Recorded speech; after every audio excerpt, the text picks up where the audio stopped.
Hello and welcome to Yagna investment academy. आज के इस वीडियो में हम बात करने वाले हैं इंडिया की सबसे बड़ी and the most profitable company यानी कि रिलायंस इंडस्ट्रीज़ के बारे में। इस वीडियो में हम रिलायंस के डिजिटल सर्विसेज सेगमेंट के बारे में एक डिटेल्ड एनालिसिस आपके सामने प्रेजेंट करने वाले हैं।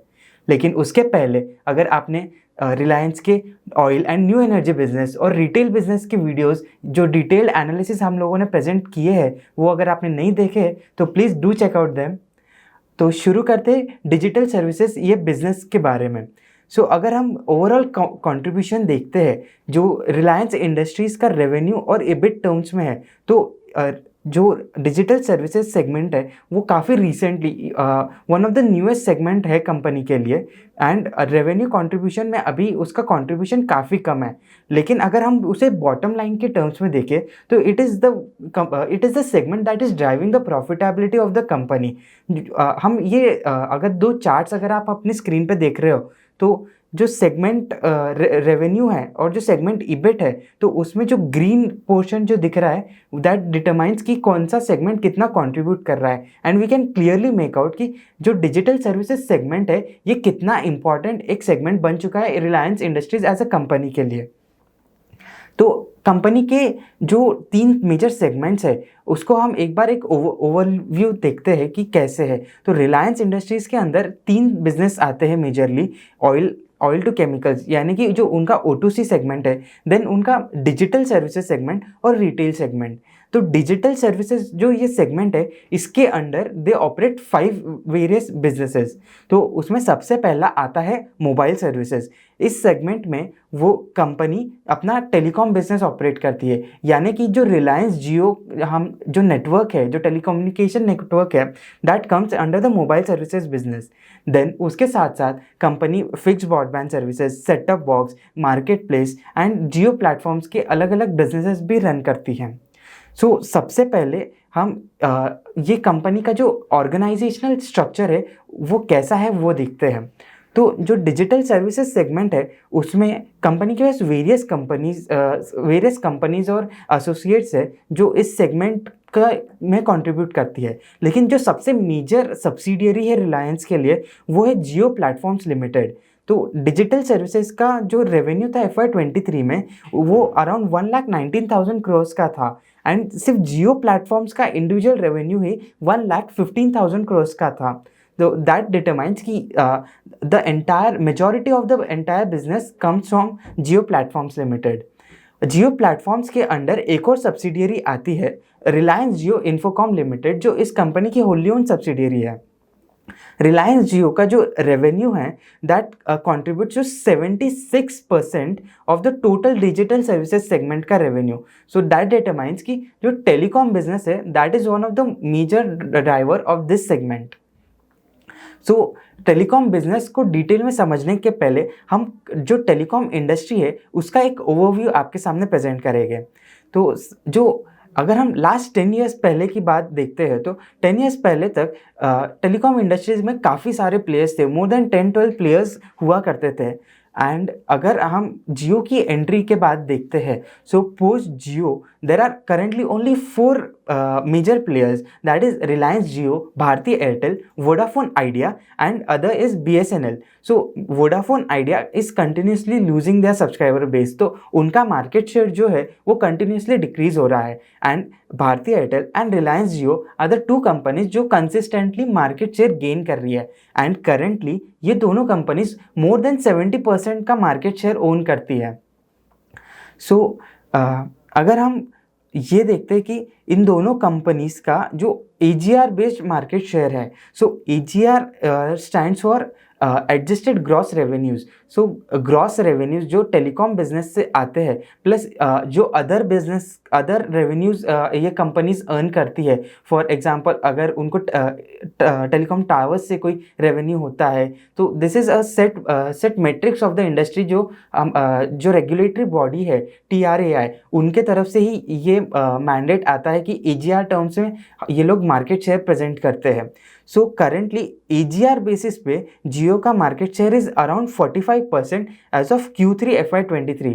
ट्राई का डेटा अभी तक Q4 का आया नहीं है इसलिए ये नंबर्स अभी तक अपडेट नहीं हुआ है। but as of now Jio has the highest amount of revenue market share.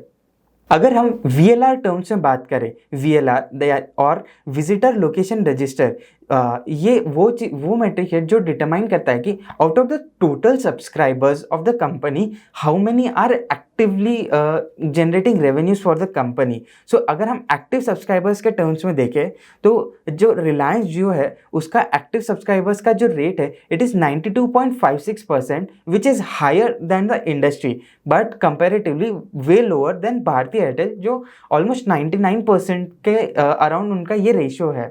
So this is another metric that determines the operations of the industry and the company. So इस industry में Reliance जियो ने एक disruption वाली entry ली थी, लेकिन क्या ऐसा हो सकता है कि कोई दूसरा प्लेयर आकर वापस से इस इंडस्ट्री को पूरी तरह से डिसरप्ट कर सके? सो फर्स्ट थिंग यहाँ पे हमें समझना होगा कि ये इंडस्ट्री के लिए बैरियर्स क्या है एंट्री के. So first thing, high capex is one of the key barrier. तो अगर किसी भी कंपनी को टेलीकॉम इंडस्ट्री में एंटर करना है तो उनको बहुत सारा कैपिटल एक्सपेंडिचर करना पड़ेगा just to make their assets operational and just to start. मतलब अगर किसी को रेवेन्यू स्टार्ट करने के पहले ही थाउजेंड्स ऑफ क्रोर्स का इन्वेस्टमेंट करना पड़ता है. So that is one of the major barrier to this industry. Second is economies of scale. Currently, Bharti Airtel and Reliance Jio, these two companies are owning a majority of market share, and उसी के साथ साथ ये लोग profitable होने के terms में भी ज़्यादा फोकस कर रहे हैं. तो अगर ये दोनों कंपनीज इस टर्म्स में रहती है कि they focus on profitability and market share भी दोनों का कंसिस्टेंटली मेंटेन रहता है, तो किसी भी नए प्लेयर को आने के लिए बहुत ज़्यादा डिफ़िकल्टीज आएगी to compete with the existing players. ये चीज़ रिलायंस जियो के एंट्री के पहले नहीं थी because there were several telecom players. So that's why disruption was a pretty much easier task for them.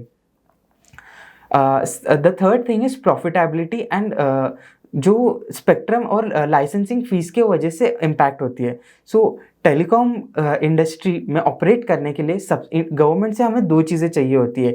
एक तो टेलीकम्युनिकेशन का स्पेक्ट्रम लगता है एंड साथ ही साथ उधर ऑपरेट करने के लिए इनको लाइसेंस भी लगता है. सो स्पेक्ट्रम फीस हम देखते हैं कि स्पेक्ट्रम के ऑक्शंस होते हैं तो वहाँ पे काफ़ी ज़्यादा अमाउंट में कंपनीज स्पेंड करती है just to obtain that spectrum. और अगर हम लाइसेंसिंग फ़ीस की बात करें तो जो एडजस्टेड ग्रॉस रेवेन्यू के बारे में हमने बात की तो उसकी एक सर्टेन फीस, उसका एक सर्टेन परसेंटेज जो गवर्नमेंट को भी देना पड़ता है. So you are earning the money but a certain share of that is given to the department, to the TRAI. तो ये दोनों चीज़ों की वजह से प्रॉफिटेबिलिटी इम्पैक्टेड रहती है. Other thing is regulation. So telecom industry is one of the most regulated industry in India. So हमने AGR के केस के बारे में पहले पढ़ा ही है कि AGR ड्यूज़ की वजह से काफ़ी सारे प्लेयर्स जो है उनको बहुत सारे हेफ्टी ड्यूज़ भरने पड़े, including Bharti Airtel and Vodafone. लेकिन रिलायंस जियो जो रिलेटिवली एक न्यूअर प्लेयर था तो ये AGR केस में उसको ज़्यादा इम्पैक्ट नहीं आया.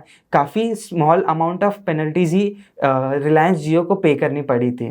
तो अभी ये इंडस्ट्री का आउटलुक तो हमने देख लिया. अब देखते हैं कि ये बिज़नेस जो इतना बड़ा बिज़नेस बन चुका है रिलायंस इंडस्ट्रीज़ के लिए वो कैसे ग्रो हुआ है. सो अगर हम रेवेन्यूज़ की बात करें तो FY18 में इस सेगमेंट के जो डिजिटल सर्विसेज सेगमेंट थे उसके रेवेन्यूज़ अराउंड 24,000 करोड़ थे एंड एट ए 38% कैगर की ग्रोथ पे करेंटली FY23 में 1,19,000 से भी ज़्यादा के 1,19,000 करोड़ से भी ज़्यादा के रेवेन्यूज़ इस सेगमेंट ने जनरेट किए हैं. सो और अगर हम सिर्फ YOY ग्रोथ भी देखें तो 20% की YOY ग्रोथ है. That means the run rate is also quite good. Next बात करते हैं प्रॉफिटेबिलिटी की. सो जो इबिट मार्जिन्स है FY18 में काफ़ी लो थे, सिर्फ 13.3% के इबिट मार्जिन्स थे. लेकिन अगर हम लास्ट 3 ईयर्स की बात करें यानी कि FY21 से लेकर FY23 तक ये मार्जिन्स अराउंड 23 to 25% के रेंज में आ चुके हैं. So the profitability has increased and revenue भी इंक्रीज हुआ है, तो इसीलिए जो हमारा इबिट का ग्रोथ है वो FY18 से FY23 पे एट 56% कैगार बेसिस पे ग्रो हुआ है। एंड अगर हम लास्ट 1 ईयर का ही देखते हैं डेटा, तो FY22 से FY23 में 18% का YOY ग्रोथ इबिट टर्म्स में हमें दिखा है इस सेगमेंट में। अब एक बात करते हैं इस इंडस्ट्री की एक very important matrix, that is ARPU और एवरेज रेवेन्यू पर यूज़र। सो हम यहाँ पे एयरटेल और जियो इन दोनों का कंपैरिजन देखेंगे लास्ट 5 इयर्स में। सो ये अगर हम मार्च 18 में देखते हैं तो रिलायंस जियो के जो आरपू था वो 137 रुपीज़ पर मंथ के अराउंड था, एंड उस वहीं पे Airtel was earning something around 116 rupees from every user per month. लेकिन अगर हम करेंटली देखते हैं तो मार्च 23 वाला जो क्वार्टर है उस क्वार्टर में एवरेज रेवेन्यू पर user was 179 rupees approximately for Reliance Jio, and जो भारतीय एयरटेल के लिए यही नंबर 193 रुपीज़ पे आ चुका है। अगर हम लास्ट 5 इयर्स में देखते हैं तो this is on an increasing trend Reliance Jio के लिए भी एंड भारतीय एयरटेल के लिए भी, एंड दोनों के लिए अगर आरपू इंक्रीज हो रहा है मतलब overall industry profitability in overall industry revenue ज़्यादा अर्न करेगी, और अगर रेवेन्यू ज़्यादा अर्न करेगी एंड कॉस्ट में ज़्यादा डिफरेंस नहीं आएगा तो जो प्रॉफिटेबिलिटी है वो यहाँ से इंक्रीज होगी, and that is one of the reason कि ये industry this industry is poised for growth in the future in the coming future. Next is the subscriber base. तो FY18 में रिलायंस जियो के पास अराउंड 18 करोड़ के सब्सक्राइबर बेस था, and FY20 में that is increase to almost 44 crore as of at the end of FY23। And number of subscriber के terms में Reliance जियो ने Airtel को तो FY19 में ही ओवरटेक कर लिया था। सो सब्सक्राइबर बेस बढ़ रहा है, एवरेज रेवेन्यू बढ़ रहा है, तो ओवरऑल रेवेन्यू ग्रोथ काफ़ी अच्छी एक विजिबिलिटी दिख रही है।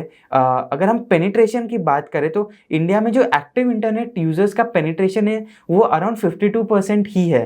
सो जो हमारी पॉपुलेशन है उसमें से ओनली 52% पीपल ही इंटरनेट को एक्टिवली यूज़ कर रहे हैं। और अगर हम टारगेट ऑडियंस भी देखते हैं, सपोज अगर हम 15 ईयर्स ऑफ एज के अबाव के लोगों को ही कंसिडर करें पॉपुलेशन में, तो भी जो पेनिट्रेशन दिख रहा है वो अराउंड 72% का है। So there means there is a big headroom to increase the subscriber base, and साथ ही साथ ये दोनों कंपनीज वोडाफोन आइडिया के सब्सक्राइबर बेस को तो एक्वायर कर ही रही है। The other thing is capex outflow, जो इस इंडस्ट्री के लिए ही बहुत इंपॉर्टेंट है। तो हमने देखा कि स्पेक्ट्रम एक इम्पॉर्टेंट मेट्रिक है कि जब तक अगर आपके पास यूथ स्पेक्ट्रम होगा तो आप ज़्यादा कस्टमर्स को अपने बैंडविड्थ में ला सकते हो। तो उसी के साथ साथ स्पेक्ट्रम के साथ साथ कंपनी को कंटिन्यूसली और भी केपेक्स करना पड़ता है। जैसे कि जब 4G आया तो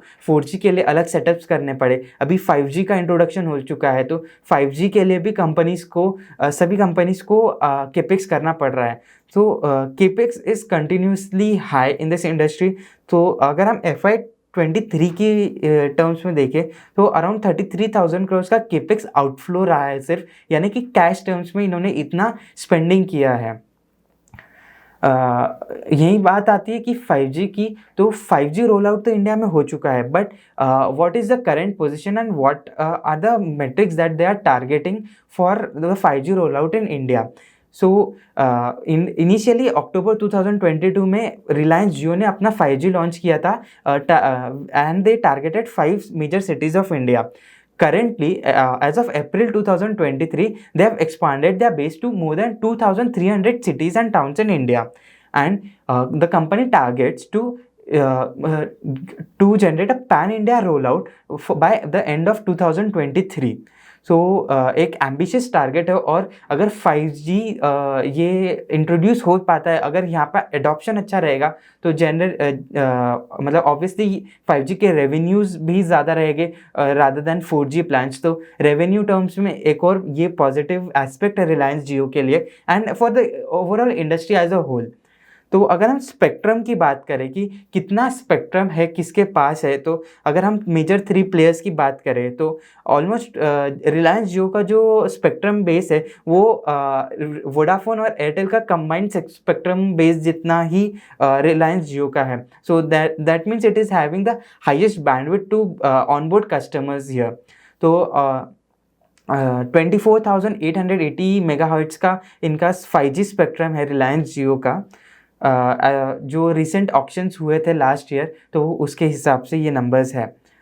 देन हम दिस इज़ ऑल अबाउट जो इनका मेन बिजनेस है टेलीकॉम का. सो एक और बार हम ओवरलुक करते हैं कि जो डिजिटल सर्विसेज में मोबाइल सर्विसेज का सेगमेंट था, यानी कि टेलीकॉम बिजनेस, वो तो हमने अच्छे से समझ लिया कि उसके क्या मेट्रिक्स रहे हैं, वो कैसे ग्रो हो रहा है. इसके साथ साथ कंपनी के जो 4 बिजनेसेस है उनके बारे में भी हम समझते हैं. तो जो सबसे पहले फिक्स्ड ब्रॉडबैंड सर्विसेज, तो ब्रॉडबैंड सर्विसेज हमको पता ही है अभी कंपनी इन सेगमेंट्स का डेटा अलग से प्रोवाइड नहीं करती है, इसलिए जो फाइनेंशियल नंबर्स है इन सेगमेंट के ये हम आपके पास नहीं पहुंचा सकते हैं. बट अगर हम देखते हैं कि जो ब्रॉडबैंड सर्विसेज का जो वायरलेस ब्रॉडबैंड या वायर्ड ब्रॉडबैंड भी है, तो that is the centre of the entire technological ecosystem. So जो भी कॉर्पोरेट्स में यूज़ होता है, IT कंपनीज भी यूज़ करती है. So internet and broadband is the main source. It could be we can call it as this backbone of the entire technology space. Secondly company के पास जो सेट टॉप बॉक्स है, तो जियो set top box का जो ecosystem है that is also increasing.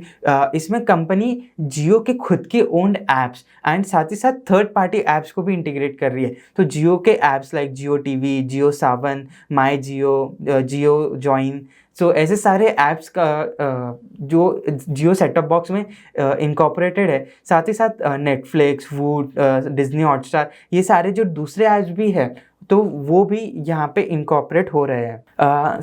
Next business की अगर हम बात करें तो रिलायंस जियो का जो जियो बिजनेस मार्केट प्लेस है, जहाँ पे कंपनीज वेरियस सर्विसेज प्रोवाइड करती है for B2B customers.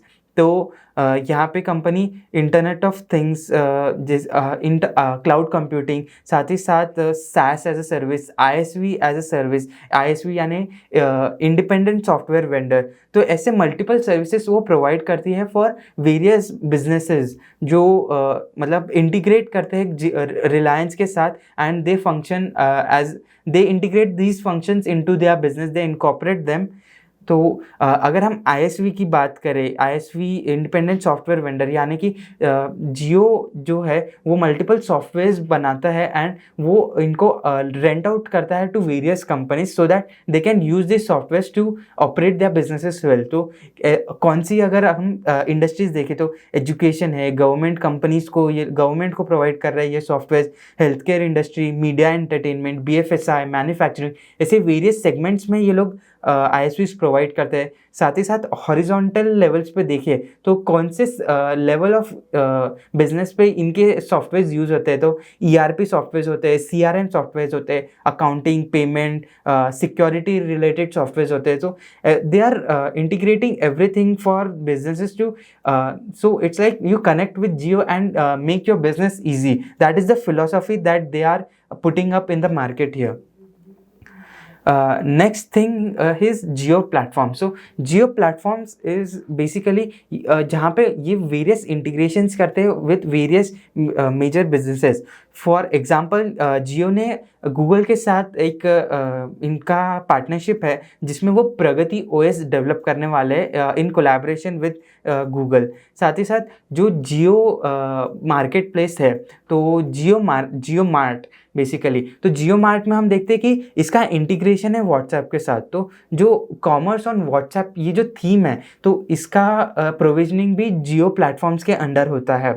Then Jio things है. साथ ही साथ अगर हम देखते हो कि वॉलपेपर, आपके मोबाइल फ़ोन में वॉलपेपर कैरोसेल होता है, तो वहाँ पे एक छोटा सा आइकॉन बना होता है ऊपर के टॉप लेफ्ट कॉर्नर में, ग्लांस नाम से. तो इस ग्लांस को भी इस ग्लांस में भी कंपनी का स्टेक है, around 17% equity stake is owned by Jio platforms. And Interact एक अनदर उनका ऐप है जिसमें जो बिजनेसेस है उनको अगर वेरियस सोशल मीडिया प्लेटफॉर्म से अपने कस्टमर्स के साथ इंटरेक्शन करना है, तो फॉर एग्जांपल किसी भी कंपनी का एक अभी काफ़ी कॉमन है कि हम व्हाट्सएप पे कंपनीज के ग्रीन टिक वाले नंबर्स देखते हैं। तो ये जो इंटीग्रेशन प्रोवाइड करने का काम होता है, तो Interact provides this facility to customers.